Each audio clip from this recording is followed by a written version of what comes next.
All right, everybody. This is going to be take two. I know you're not supposed to say that, but we had a little bit of a oopsie as far as the mouse was concerned and got into a whole different thing.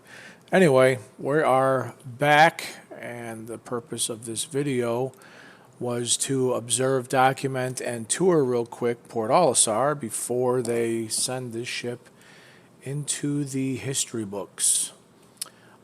In case you hear me talking to myself because he's not coming through on here, or if you hear a second person, I got Calzine with me. Say hi, Cal. All right, and he is somewhere over here flying around in his Inferno. But he's a black Inferno, so he's tough to find, which I guess technically is his point. So, what do we have here? This is Port Olisar. This was made in the very early beginning. This was one of the first, if not the first thing, that was created so people, when they have their ships, could spawn it. It would be out on the pad, and you could walk out onto the pad and pretty much see the start of the universe that they were creating. You could see the starscapes and Crusader as a gas giant, which up until a few patches ago was unapproachable. Now you can fly through the atmosphere and go down to Orison, which is the new Bespin-style city that is floating in the atmosphere. Port Olistar is Orison/Crusader's space station, and it is primarily the old tech. Obviously, it's the oldest tech for a space station, which is why they are replacing it. They are going to get rid of Port Olisar and add space station Seraphim, which will be the new gold standard as far as amenities inside to buy stuff. There will be a bounty hunter port where you can land and drop off prisoners for cash. There will be everything. And the biggest difference between Port Olisar and Seraphim is there will no longer be landing pads, which is a shame. It will be all interior hangars like everything in the game has gone to. What we're going to do here in a second, we're going to fly over to the pads.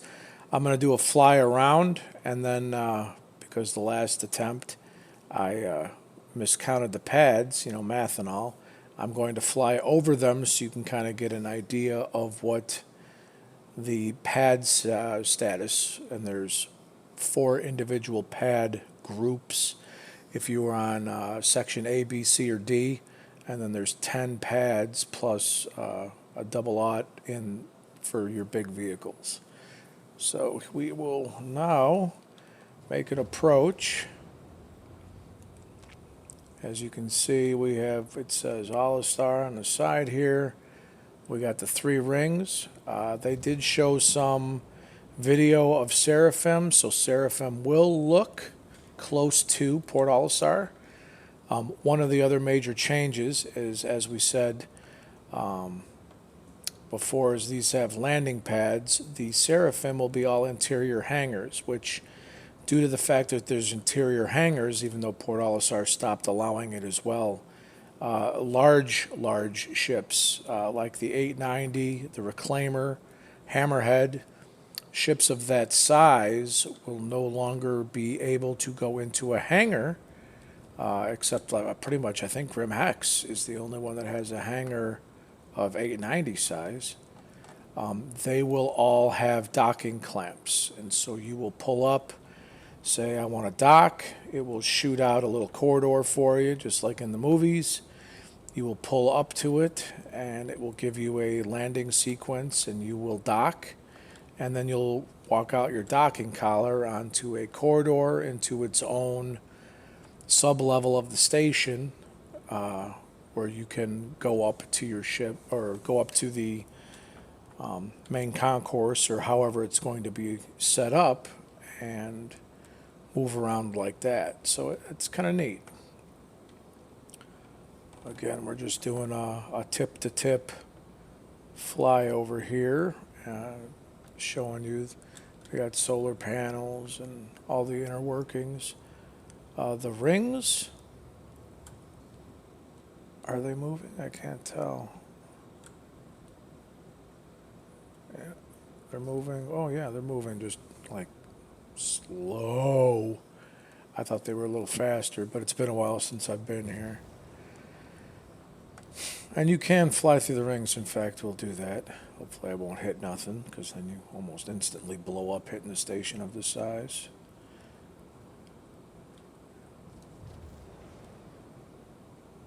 So again, one of the cool things about the game, besides the persistence, is if there's a hole, you can fly into it or run through it. The game is not got a lot of blocks to it. It if what you see is what you get, which is nice to be able to play like that. All right, so now I'm trying to angle myself here so we can see all of the pads. We are in strut C, which seems to be the one I always end up in when I used to spawn here. So you have pads 1 and 2, and on the other side of 1 and 2 you have 7 and 8. Those are your smaller pads for your ships like the Avenger Titan and your Cutlasses and your Sabres, stuff like that, the Hornets, your smaller ships. You have, let me get my nose out of the way here, 3, 4, 5, 6. And then on the other side of that, you have 9 and 10. Those are your medium ships, like the Retaliator, your Vanguard, your Valkyrie. Of course, I'm saying mainly military ships because that's what I use, but those are the scale and size of the ships that would use the more medium-sized pads. In fact, I should digress that your more medium and small pads are also, it looks like, 3, 4, 5, and 6, and your medium to large pads are 9 and 10 because that is a single pad. So 9 and 10 is where the Retaliator and the Valkyrie would appear because they are a little bit on the larger side of the medium size. And then it looks like 3, 4, 5, and 6 are roughly the same size as 1 and 2. Again, it's been quite a while, but this is your setup. Now your 00, that is where your large ships would spawn. That's where my 600 will dock. That's where the Retaliator used to spawn. Your Karak, your Caterpillar, anything of exponential size. You can see here 9 and 10 are like a double-sized pad of 5 and 6 and 4 and 3. But you will never park a Retaliator across 3 and 4. You can park anywhere it'll fit, but that's not how it will, quote unquote, allow you to land. So it will always send you to a pad that will facilitate the size of your ship. So if you have a Retaliator, it'll send you to 9 or 10. If you have a 600i, it'll send you to 00. If you have an Avenger, it'll send you to 1, 2, and one of the other ones, if that makes any sense. So what we're going to do here is we're going to hit our landing, and it has given us the go-ahead to land. So let me kind of come in on a better angle so I don't ram anything. Since Cal brought it up before, several patches ago they added all these perimeter defense turrets, which are going to be pretty standard now in most of the space stations. Kind of prevents, well, in lore, it prevents piracy, and out of lore, it prevents asshole people that like to pad ram and snipe people that walk out onto the pad and stuff like that. Yep. So we will drop our landing gear, and we will make our approach.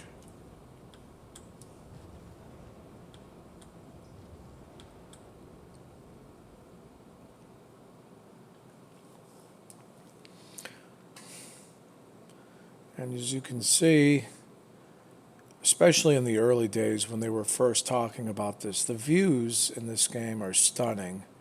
I gotta fix the bloom a little bit with my graphics, but the views are just incredible for this game.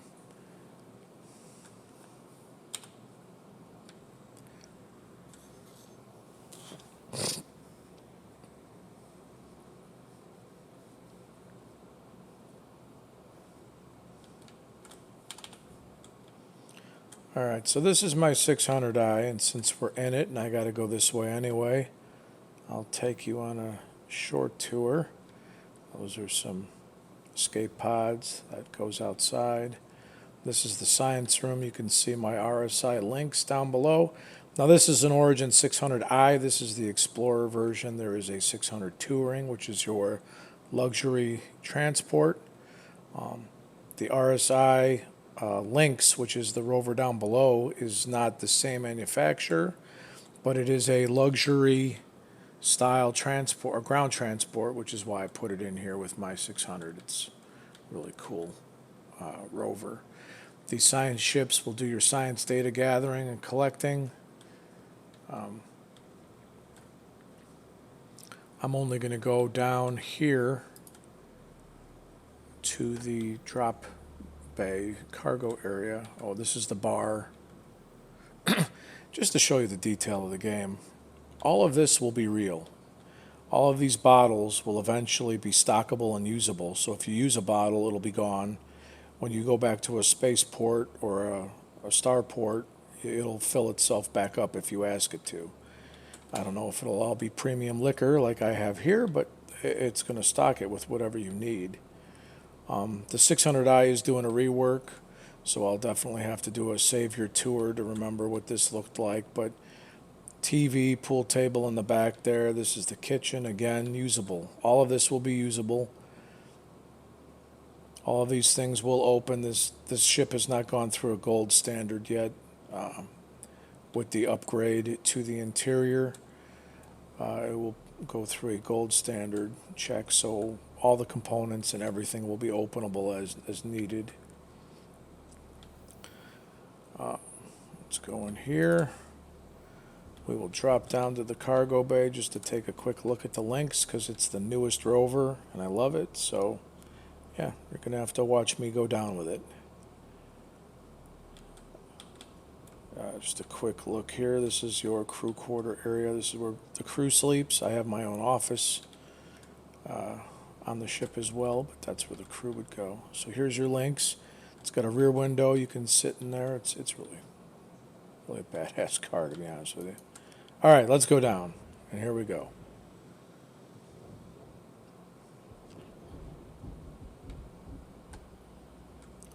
So that's your RSI Lynx. Oh, she's hoppy a little bit. I'm going to have to close that back up. That's your interior.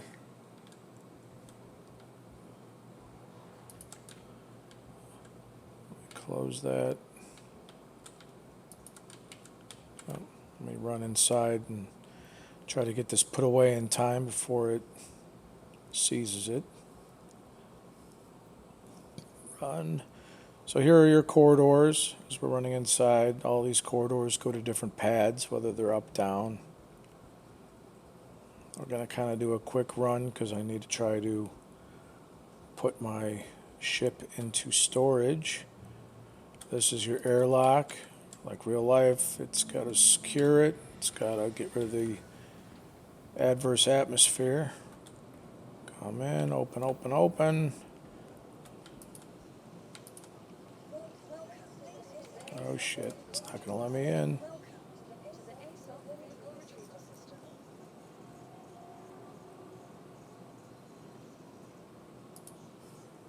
All right, I got to storage. Whew. Okay, since we're here at the terminal, this is what you have. It's a little confusing. It's changed maybe 100 times, if not more. But you have all of your ships. Now you cannot just call ships to wherever you're at. They have to either be delivered, like you see here, which is almost instantaneous. I don't think it'll be instantaneous down the road, but it's pretty instantaneous on your initial delivery. If your ship is already been delivered somewhere or it is blown up, you can claim it, so it'll put it back to stock, and you'll lose your components, unfortunately, but you will get your ship back immediately. And then as you saw down here, I have too many ships. The 600, it said store. So if you're wanting to use the persistence of the server to store, so whatever's on your ship in your ship will stay, you want to store it so it puts it away legally and they don't seize it and you have to pay for it. All right, so this is kind of the heart of Port Olistar, which is why the ship is getting its rework, because the other ones are more like small cities. This is the room where all the terminals are. You can pull your ships out. It tells you deck one, and it tells you what landing pads go to where. Because we're on the C strut, this is the C strut section. The exact same thing is on the D, the A, and the B. So it's just 4 of the exact same layouts that you'll see here. And the purpose of that, I'm assuming, A, not only because you have 1 ship per landing pad, but because in the early days, this is the only place that you could technically really go. And so they didn't want to have, however many at the time, what was it, 50 people per server back then, that you would have 50 people all crammed into one section trying to wait and pull ships out. So they've got 4 different sections. This is your administration desk. Eventually, they have not totally worked out these completely, but you'll be able to have conversations with the NPCs. Get into a little bit more about the cool part of an NPC in a second here. You have commodity shop terminals where you can click on these, and these will be in all the stations and all the starports. These are the inventories that you have that are landed and active on Port Olistar. You have my links, which is that rover, my body. This is what you can sell and whatnot. Over here, this is what it allows you to buy, I should say. If you have it, this is what it will allow you to sell, and this is what you could buy. I don't use these almost ever, so this is your ore sales. If you're out doing mining, you click on that, it's the same type of deal.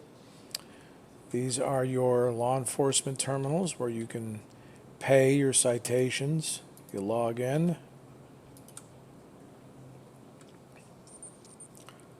and I have no infractions. Now, there's all kinds. If you do something really bad, let's say I kill Calzine, sorry about that, I will go to Klesher Prison, obviously, and then there's a whole new prison gameplay, but we're at Port Olistar, I won't get into that. But if I would have left my 600 blocking the pad, they would have fined me like $3,000, maybe $5,000, and you come in here and pay that, and then you're good to go. I think this is just out to the courtyard. Yep. All right. So this is the landing pad area. Kasaba, yeah, outlet. This is your clothing store. You walk in here, like on what you can see here is all of this eventually will be interactable. It's not all right now. Like you can't touch this magazine, and this is all part of the landscape. But over here, these you can. So I can quick buy one of these,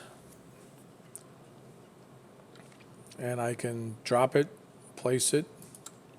So I can place it on the countertop. I can pick it up and store it.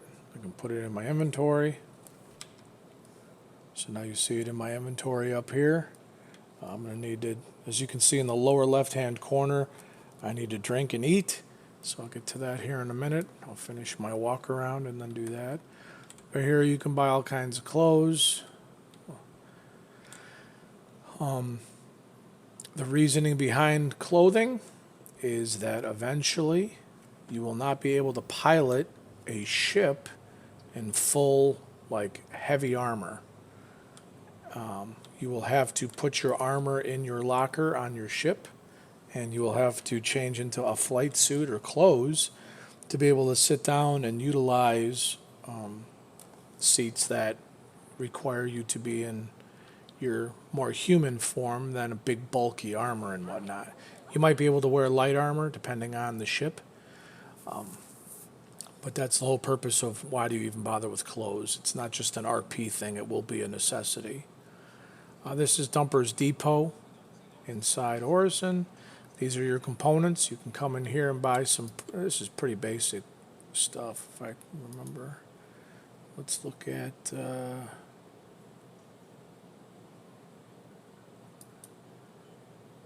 Actually, let's look at personal weapons here. It's not really a weapon, that's your utilities. But you can go in here and you can buy all kinds of different things. Mining lasers. I don't remember that much about mining anymore.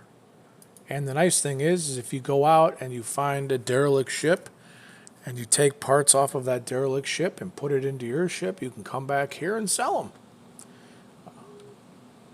Cha-ching. So that's Dumper's Depot. Casaba's down there. So if we stretch across this, go in third person here. We come over here, we have live fire weapons. Obviously, it's semi-self-explanatory. You're going to be coming in here, and you're going to be looking at all kinds of pew-pews and pew-pew accessories. In fact, while I'm here, I need some sights. So let's see if they have any sights.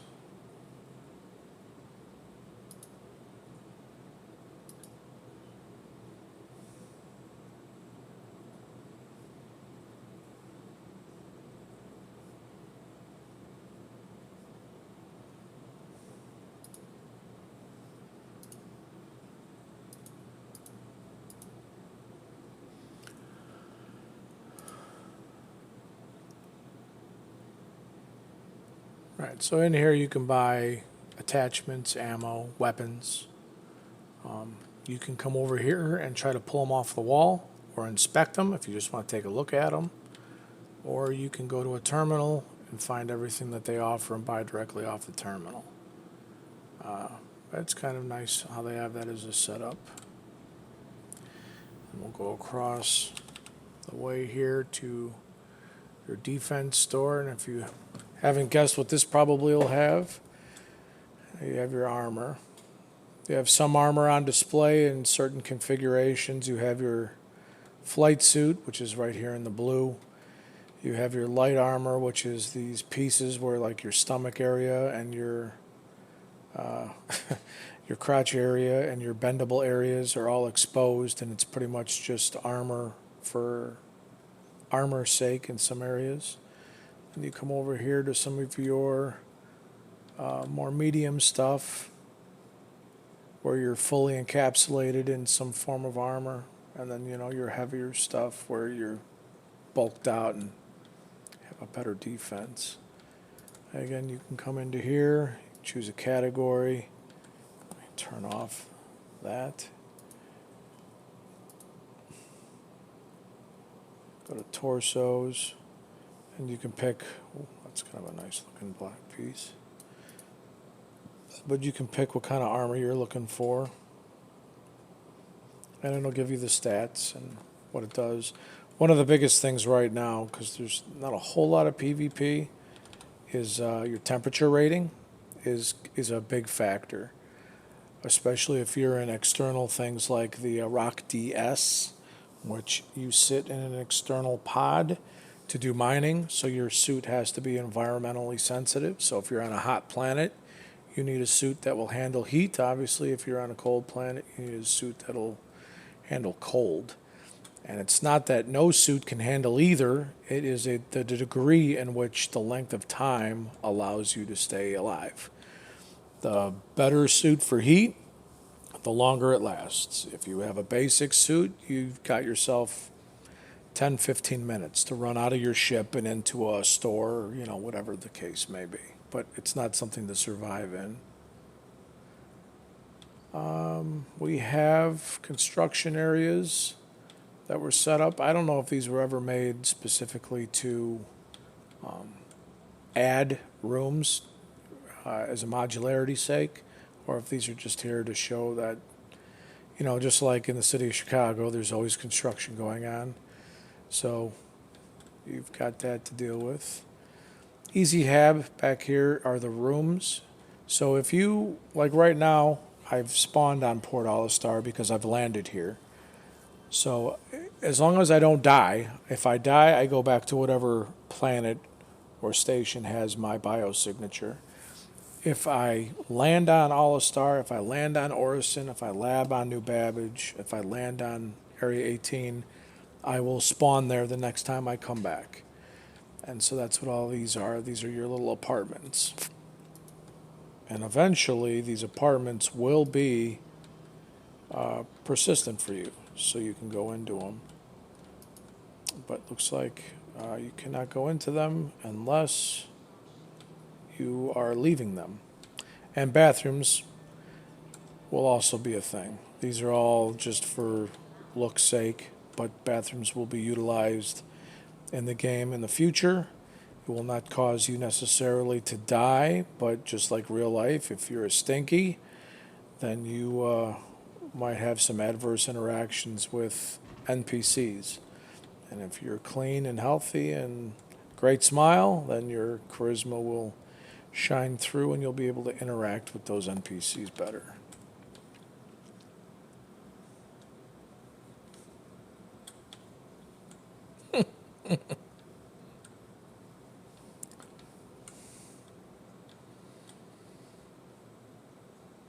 These are your vending machines. These are all over the place. They will be utilizable to buy quick drinks and stuff. Obviously, they're not used now. This is an old iteration of the game. Something's going on upstairs.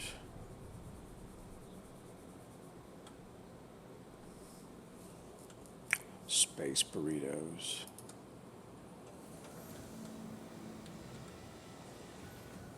Are you out in orbit?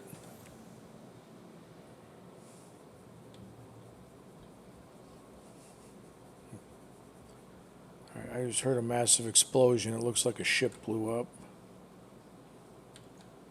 I don't know, by oopsie or by on purpose. Yep, looks like it.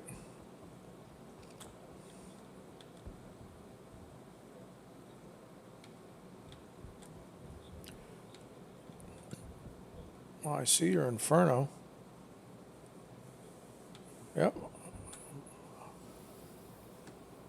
I'm going to EVA out to it as soon as I have some balance. Alright, so right now I'm EVAing. There will be limitations eventually on EVA, but for now,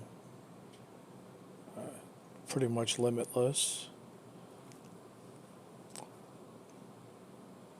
Also, one of the cool things about Port Olistar is if you EVA around it, you can see some of the basic but still pretty cool detail of the ship.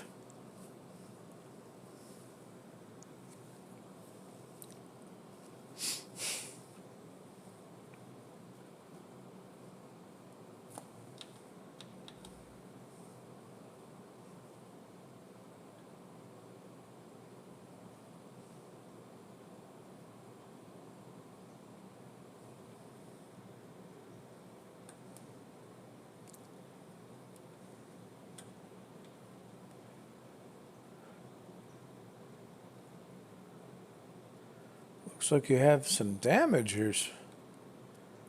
Missing a little bit of your rear end, Cal. If this is you, yep. Let me see if it'll let me in it, unless this is a dead ship. This is what's called a open pilot canopy.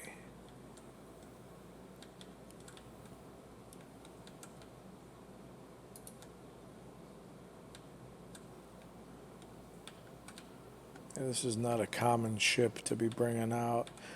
If you're looking at this, this is your Ares Inferno. This is a capital class Slayer with a giant size 7 Vulcan cannon, which is pretty sexy. It's the iteration, as far as I'm concerned, of the US A-10 Warthog that is built technically under the nose, not on the side like this one. But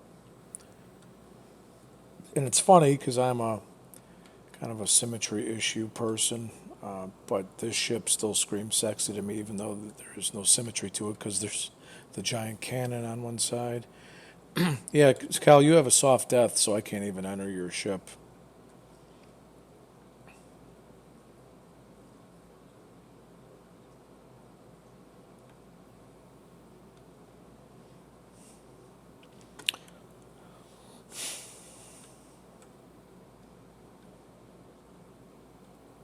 Oh, maybe the ring hit you.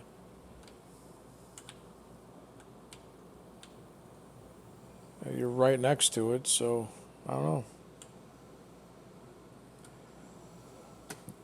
All right, we will try to fly back up here to one of the landing pads and go back in.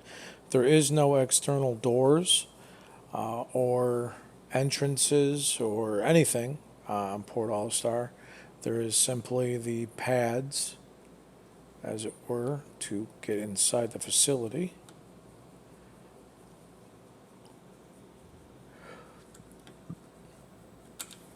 Oh, got a ship with a body. Let's go take a look at Fred here. Looks like somebody already found Fred and stripped him because he's naked. Oh, Fredette, it's a female.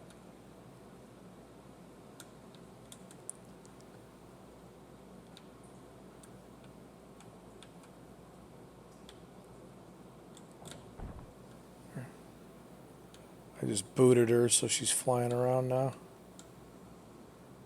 Oh,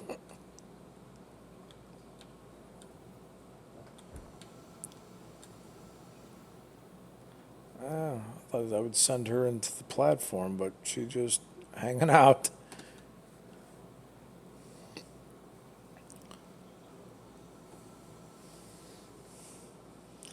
right?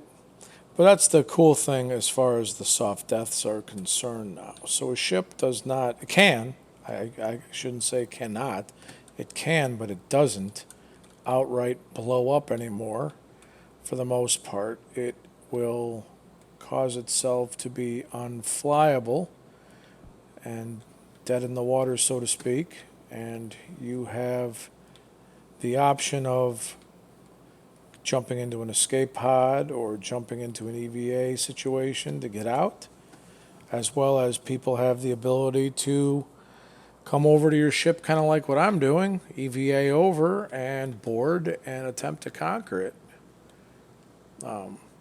And if you choose not to do any of that and you're flying around in a Vulture or a Reclaimer or whatever other ship that comes out later, I can come over here and strip this down to its frame in order to steal all of its precious metal and then sell it, which is kind of cool.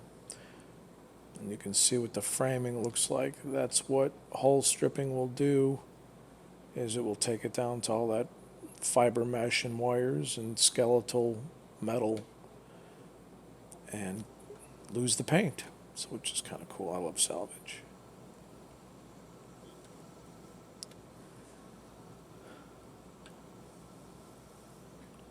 All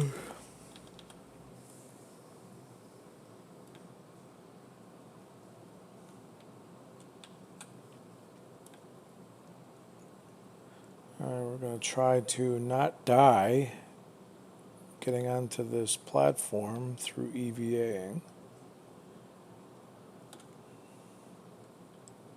And we are over on strut A, so we were on, I believe it was C, now we're on A.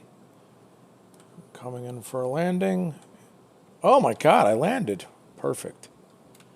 Usually I fall on my face and tumble around.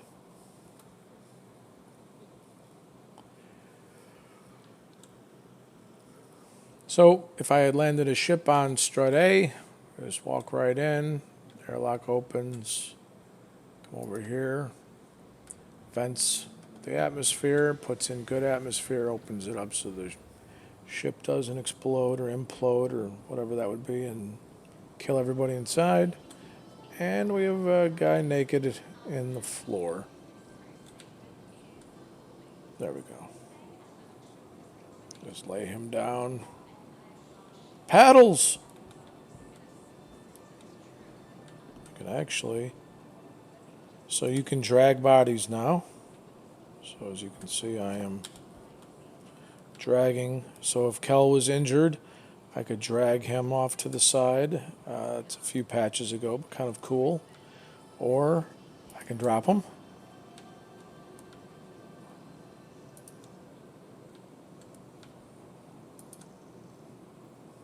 I can loot him. He's got nothing.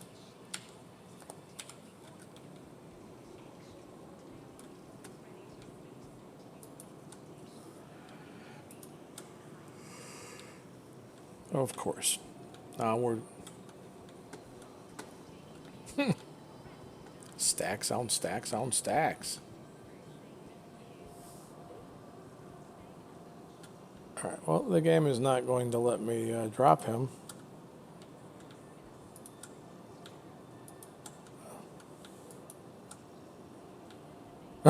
Right. Throw him.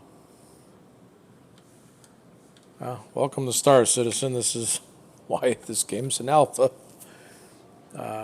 Normally, I can drop him and walk away, but I have a firm grip on him, apparently. And we are now best friends.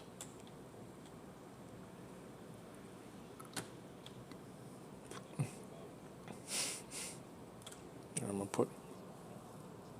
gonna put Bob here right on the. Oh, I dropped Bob. Sorry, Bob.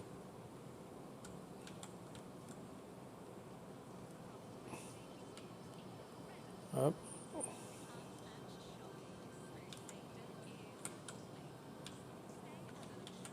Okay, I am no longer holding Bob. All right, so that's that. Take my helmet off real quick. The answer to you have to take your helmet off to eat. The answer to that is yes. Yes, yes, you do.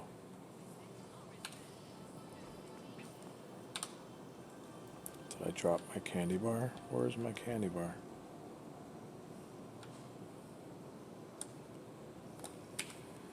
Son of a. There we go.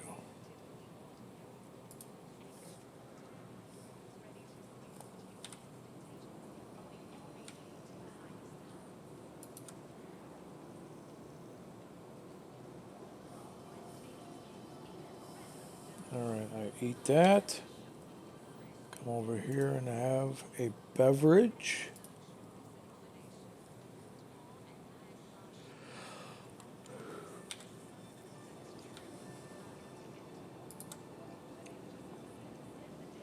I like how you have to unscrew the cap.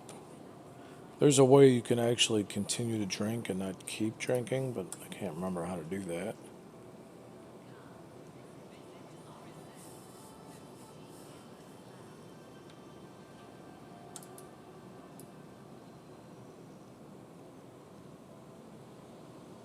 Oh, it is.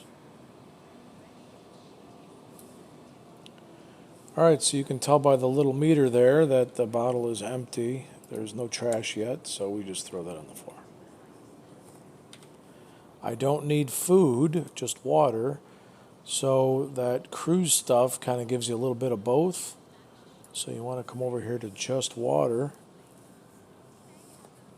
Give this a swig. You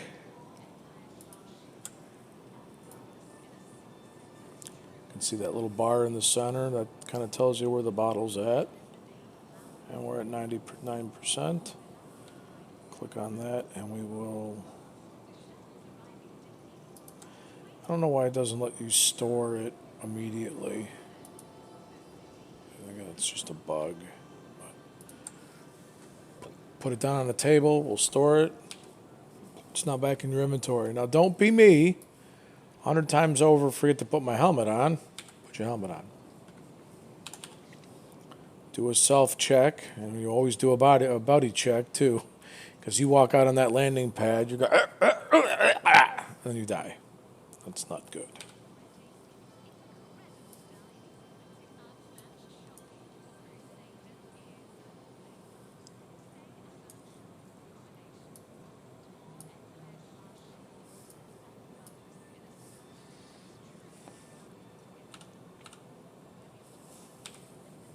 All right, so that is Port Olisar in a nutshell.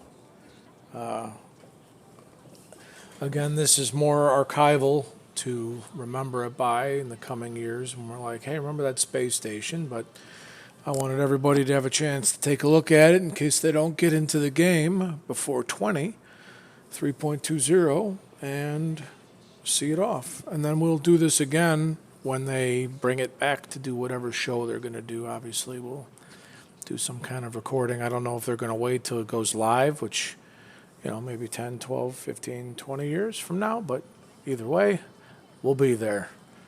So, thanks for watching. Thanks for coming along with me, Kel. And you all have a great day in the verse. This is Hardware signing out.